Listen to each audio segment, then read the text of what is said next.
Hello everyone. Back again with film recaps. In this video, I'm going to recap one of a horror thriller films from 2018, titled Incident in a Ghost Land. Before we get to the storyline, I'd like to wish everyone a happy and great day. Without further ado, let's get straight to the storyline. The film opens with a family of 3 driving up into a small town, to move into their new house that was left by their late Aunt Clarice. Here we get introduced to our main characters, Beth the dreamer/aspiring novelist, and Vera the no-nonsense one.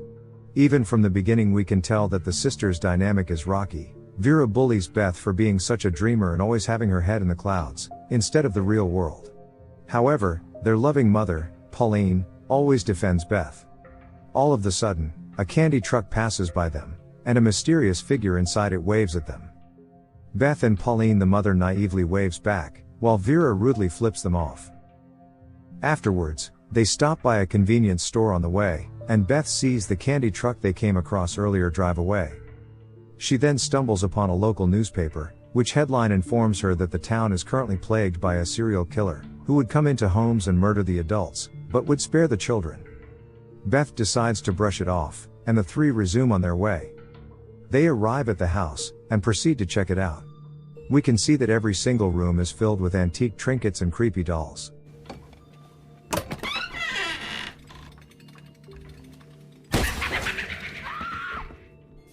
Not long after, Beth is seen crying, prompting the mother to rush to her aid.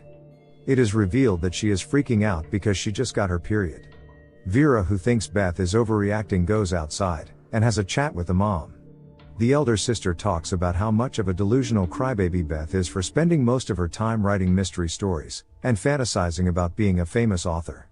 This annoys the mom a little, who thinks Vera is being too harsh on Beth. While the 3 try to settle in for the night, the candy truck from earlier pulls up in front of the house.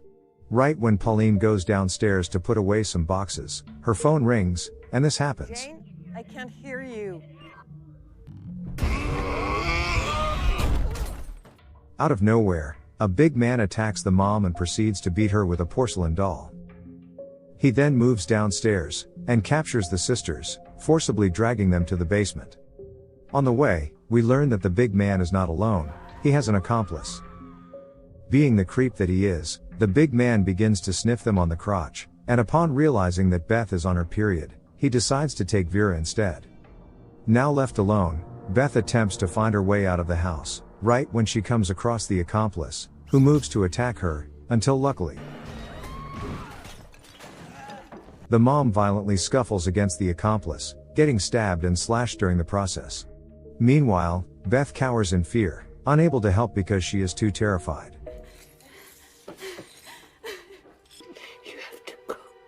The mom tells Beth to run away, before running downstairs, and risking her life further by fighting against the big guy. Beth follows closely and watches as her mother wrestles the man. Pauline then manages to pin him down and stabs him to death. The accomplice, who is still alive, runs up to the mom and ends up getting stabbed in the jugular and dies. We then jump to the future, 16 years later, where adult Beth wakes up from her nightmare. Her husband finds her and embraces her with care, and we learn that Beth is still haunted by her past encounter with the serial killers. It turns out that adult Beth is a very successful mystery author, and it seems that she is living the perfect life. Her latest book, titled Incident in a Ghost Land, is inspired by the unfortunate encounter she and her family had in the past. Would not shut up about Vera and I. Got defensive. That night, Beth suddenly receives a call from a distressed-sounding Vera. It is clear that her sister Vera has some sort of mental issue, most likely caused by their past trauma. Worried, Beth packs her bags and decides to return home, to the very house where the incident happened in the past. She is happily welcomed by her mom, who, as it turns out, is still very much alive and now spends her days taking care of the mentally unstable Vera. While Beth settles in that night, they begin hearing noises from the basement, which prompts them to check on Vera, who lives there. Vera? They then take Vera back to a makeshift padded room, and Vera starts thrashing and screaming, while Beth cries because she can't bear seeing the state of her sister. After they calm Vera down for the night, Beth and her mother return upstairs, and the mother shares about how Vera is still deeply traumatized by their encounter with the serial killers in the past, and isn't able to move past it. Later that night, a noise wakes Beth from her sleep, and she goes to check it out. And then all of a sudden, one of the house's creepy dolls is standing on the doorway. Beth walks up to it out of curiosity, but then, luckily, it's all just a dream. Beth frowns at the writing in lipstick on the mirror, and rushes downstairs to check on her sister Vera.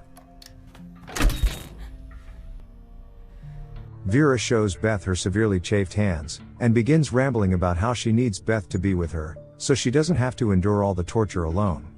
Beth tries to comfort her, but out of nowhere, they begin to hear the sound of the candy truck outside. Beth then exits the house, and finds a glimpse of the candy truck driving away from the premises. Later that night, Beth shares a sweet moment with her mom, who has had too much to drink for the night. Meanwhile, Vera speaks to herself downstairs, begging for Beth to not leave her alone. After Beth tucks in her drunk mother, she suddenly finds Vera with doll makeup on, and handcuffed to the bed. As a result, she panics and tries to find the keys, but the door suddenly shuts behind her. Vera, please open the door. Stop it! Beth then looks into the keyhole. She then tries to wake the mom up to ask her for the key to the bedroom, but her mom tells her that the room has no key. Confused, Beth rushes back upstairs, and sees Vera thrashing about, as if she is fighting an unseen figure.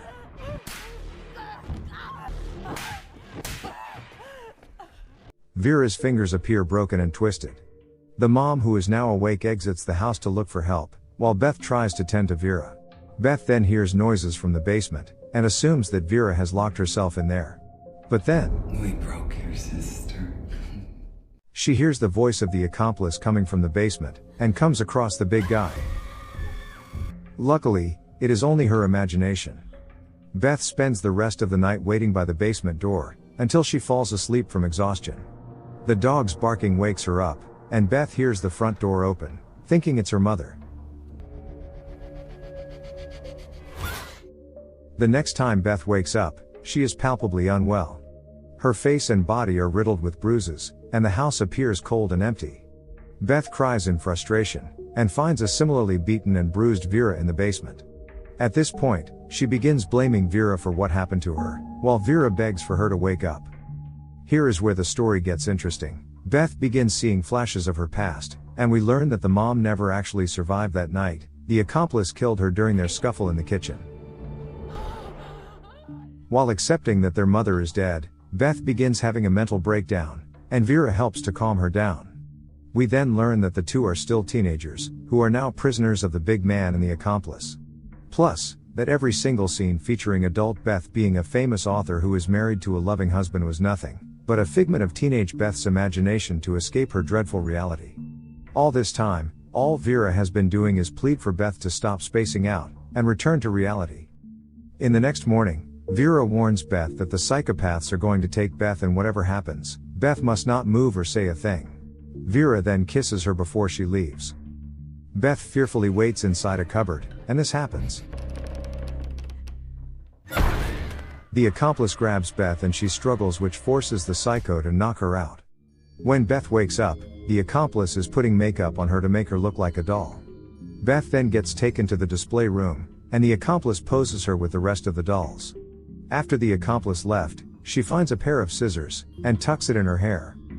Soon after, the big man arrives and he moans as he sees all the dolls prepared for him. He then creepily picks up one of the dolls and plays with it. When the doll makes a noise, the big man appears instantly annoyed, and proceeds to torch it. This terrifies Beth, even more so when the big man picks her up next. The big man then cradles her. He inappropriately sniffs her and touches her, to the point that Beth can't take it anymore, and moves to stab him on the back. The big man starts freaking out and cries in agony, while Beth uses this opportunity to escape the room. The fat man goes after her, and luckily, she manages to knock him down using a typewriter. Beth steals his keys and takes off her handcuffs, and immediately opens the basement door before calling out for Vera. They attempt to make a run for it, but before they reach the front door, the accomplice returns. The psycho is inches away from seeing them, but the man upstairs calls for her. As soon as she leaves, they manages to slip out of the house through a slightly ajar door. Hyped by adrenaline, the two dash into the forest, and do not stop running until dawn arrives.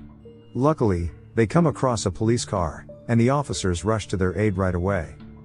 Realizing that there isn't any other house in the area, one of the police officers informs his colleagues that the girls must be escapees from late Aunt Clarice's farmhouse, and that the serial killer they're looking for must be there, while the other officer tries to calm Vera and Beth down.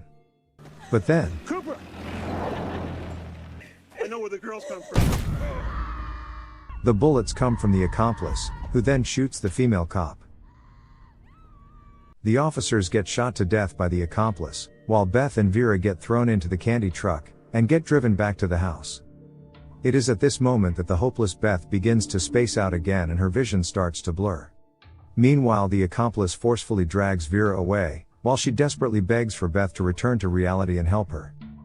We once again return to Beth's imaginary world, wherein she is a full-grown, successful adult enjoying a party celebrating the success of her most recent novel. She then sees a glimpse of her sister and goes upstairs, where we gradually begin to hear the sound of Vera's screams.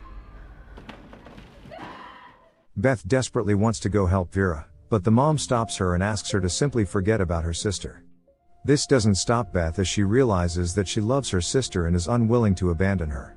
She runs back to reality, where she is actually going against the big man who is beating her, and pinning her to the ground. Luckily, the big man gets distracted by one of the dolls, giving Beth the opportunity to save Vera, who is being pinned down by the accomplice. Not caring about anything anymore except her sister's safe, Beth rips the skin off the accomplice with her bare teeth, and proceeds to beat the accomplice to the ground.